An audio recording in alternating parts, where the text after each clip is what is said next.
Lawmakers returning to Capitol Hill as Congress gets back in session tomorrow. Republicans are working to deliver President Trump's big, beautiful bill, as he calls it, to his desk by July the 4th.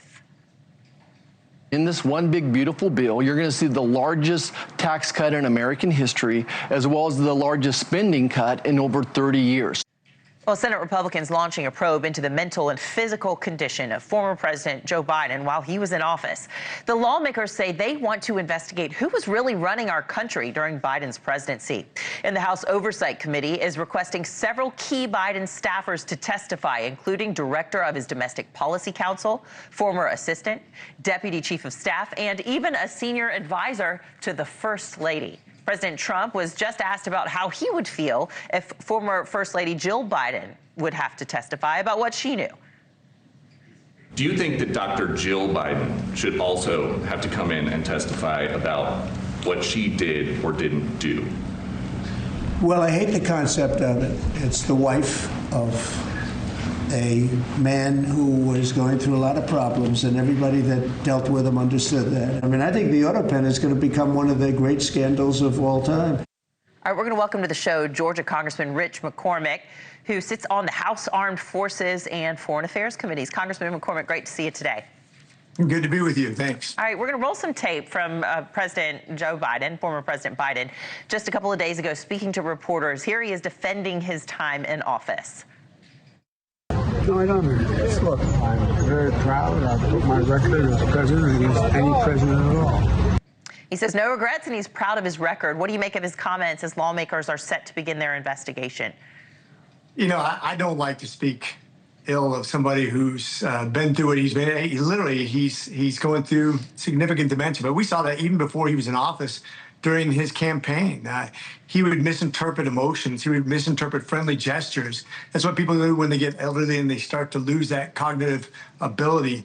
I'm an ER doc by trade, and you can see it distinctly in this guy in the last 10 years. He is a different human being. He thinks differently. And you can see he has his good days and his bad days, just like anybody who's ever had a grandparent or a parent that's been in a senior living home. You can see those days happen. You can see it live with this guy who just doesn't have the capabilities he used to have. The question is, who is making decisions, and how often was he not consulted about the most important job in the world, as the most important person, the most powerful person in the world? Well, and some of what you're saying, you know, that's sort of ammunition from the Democrats, you know, what they're saying. And let's just turn the page on this, especially given what his health status is right now. Now, they wouldn't point to the dementia. They would point more to the cancer. But how can Republicans walk this fine line? Because it is sensitive. I mean, he's the former commander-in-chief of the greatest nation on earth.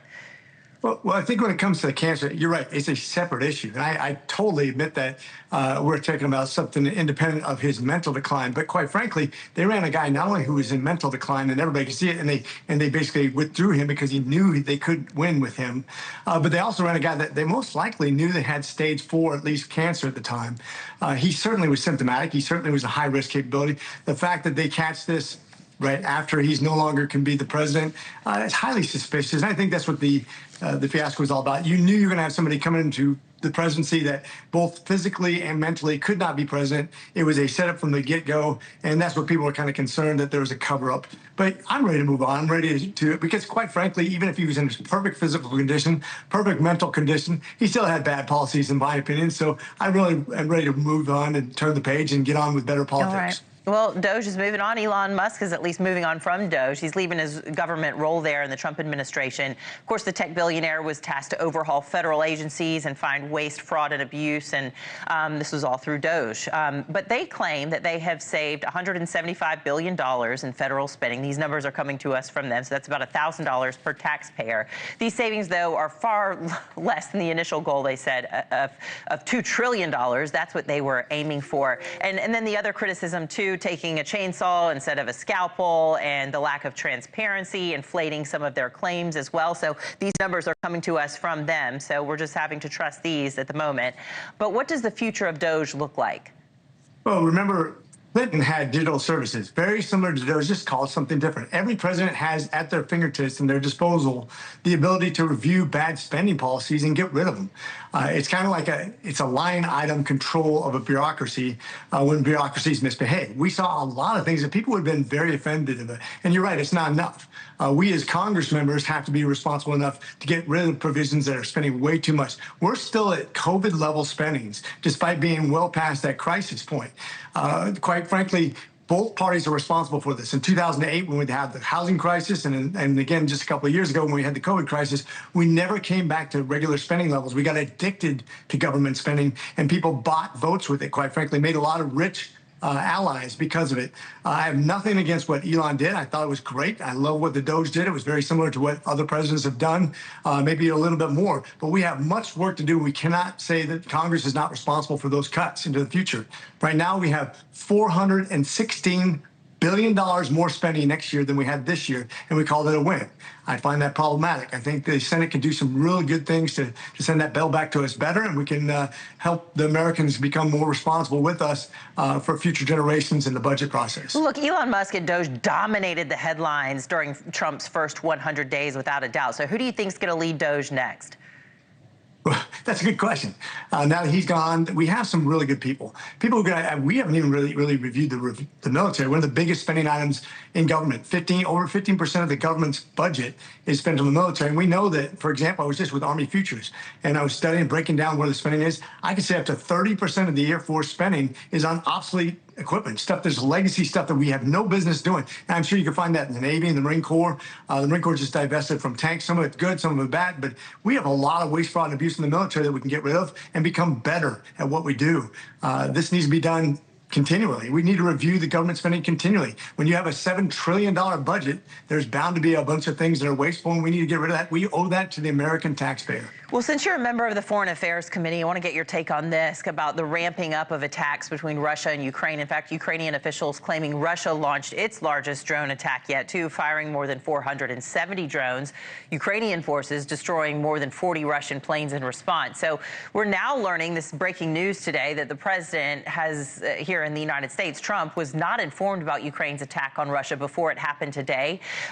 Does that tell you anything about the status of Trump and Zelensky's relationship? Does that seem out of the ordinary to you or not?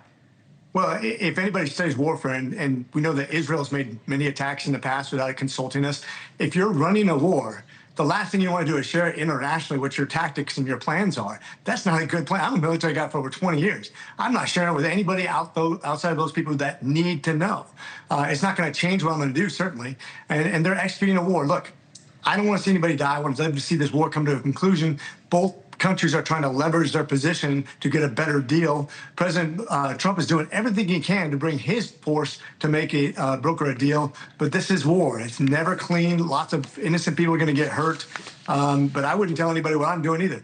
There's a lot of vaccine hesitancy in this country. I want to take it back to this because we have a doctor coming up on the show, and I'd like to hear your thoughts on this and potentially play it for him to react to. But you're a lawmaker, but you're also a doctor. So your take on the CDC contradicting HHS Secretary Robert F. Kennedy Jr. by keeping its recommendation for children 6 months or older to get the COVID vaccines after the secretary announced it was no longer needed for healthy women and children. How do you sit on this issue, and where do we need to take things from here? I actually have some very close friends that work at the CDC, including Dr. Howard, who was an attending when I was a resident physician at Emory. I've discussed this with them ad nauseum.